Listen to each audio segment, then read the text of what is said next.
Thank you. Thank you so much, Susie. Yes. Excuse me? Oh, Children's Church. Okay. Children's Church, you can head on out now. Okay?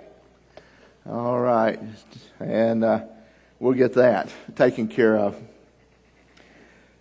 This morning, as Mike has read this passage of Scripture, it is not traditionally what you would think about on Mother's Day, is it? When it's oftentimes when we honor our ladies and our moms and for the special things that they do. And we oftentimes think of what they do in our life. But this morning, I want you to think about not only the wonderful things of motherhood, but the passage that Mike has shared with us this morning talks about tough choices.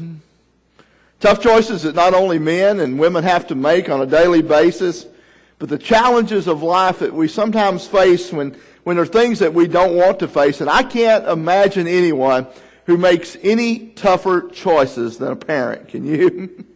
Boy, they are hard. There come to things like discipline. You know, every child is different.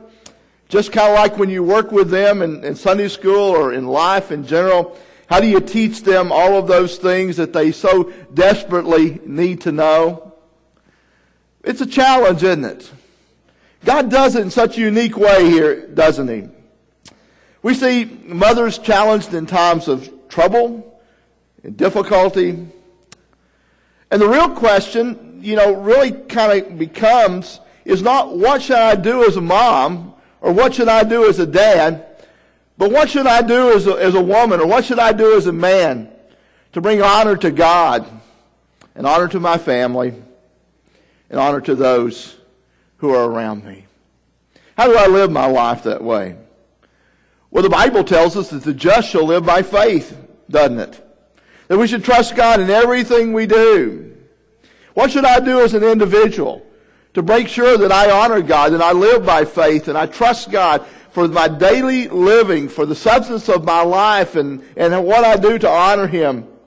And, when I think of that, what should I do as a person, is a question, but the question might be better placed if I said, well, what can I do to serve a God who loves me, who wants my life to have an impact on others?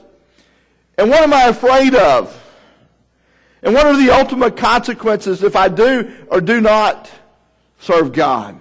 Those are tough questions, aren't they? But there's a challenge before all of us. Think of the challenge this woman had. If you begin reading earlier in the 17th chapter of 1 Kings, you'll find that there was a famine in the land. The famine had come because the people had turned their faith away from God. Now, did that mean every one of them had turned their faith away from God and began to try to seek after other gods and to live their life the way they wanted to? No, it doesn't mean that all of them did. But God thought, well, it's time, and I really need to get their attention because there's trouble brewing. There's trouble in the land if things don't change. And all of a sudden, this prophet who had been fed in the cave by ravens bringing him food came down, and God said, okay, this is what I want you to do, and I want you to go down to the city of Zarephath. And there's going to be a lady there. And this lady is a widow, and she has a son. And she's going to be the one who provides food for you because I'm going to provide it through her. He went down and he found her. He said, God sent me here. What are you doing? Well, I'm taking the last of the flour that I have, the last of the meal, and what little oil I have, and I'm going to bake some bread, and my son and I are going to eat that bread, and that's the last thing that we have. And when we get through eating that, we're going to die. We're going to die.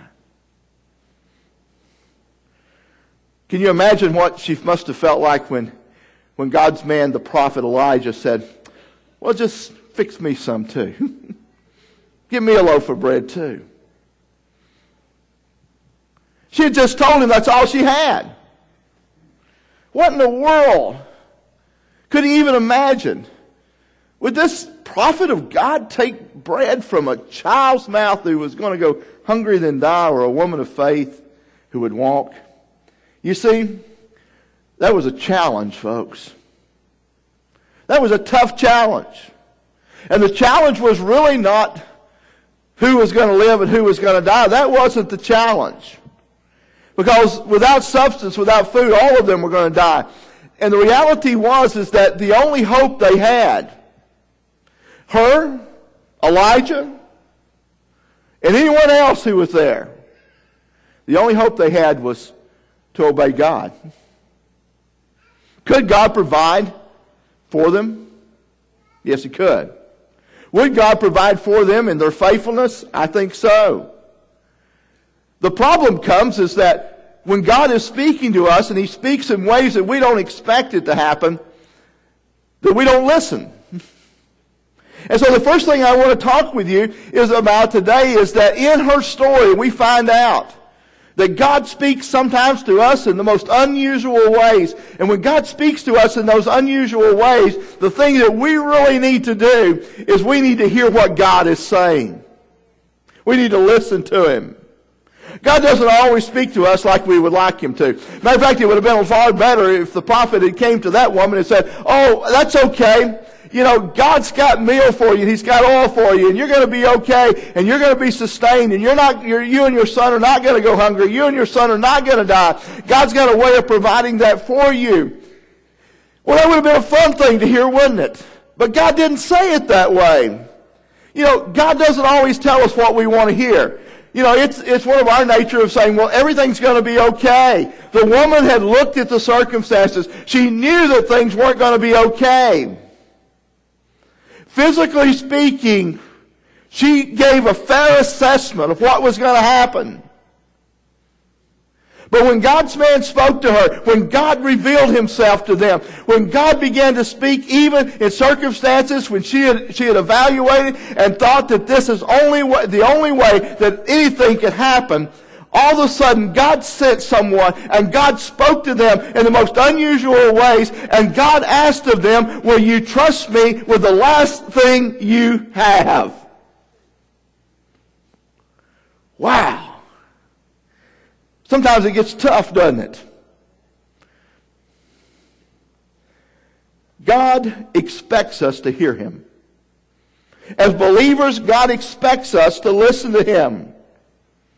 He speaks even when we don't understand what He is saying to, when we don't understand that.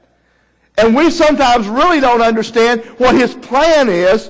But the simple truth is that God asked us most of all, and the single thing that God really requires of us is to be faithful to Him. The just shall live by not only faith, but God's faithfulness. Folks, do we take time to listen to God? That's an interesting question, isn't it? Well, it's really easy to listen to God when He's saying what we want to hear, isn't it? Because we asked Him for all these wonderful and glorious things, and we asked Him to bless all of these things, and sometimes God really wants to do that, but He wants to do it in His way, in His manner, so that we don't get the glory, but He gets the glory for it. Because that woman had come to the end of her ropes. Elijah was hungry. Nothing was there except a small portion, and God decided to do something with it. The second thing that not only God teaches us is to listen to Him carefully, but He also teaches us that He will interrupt our plans.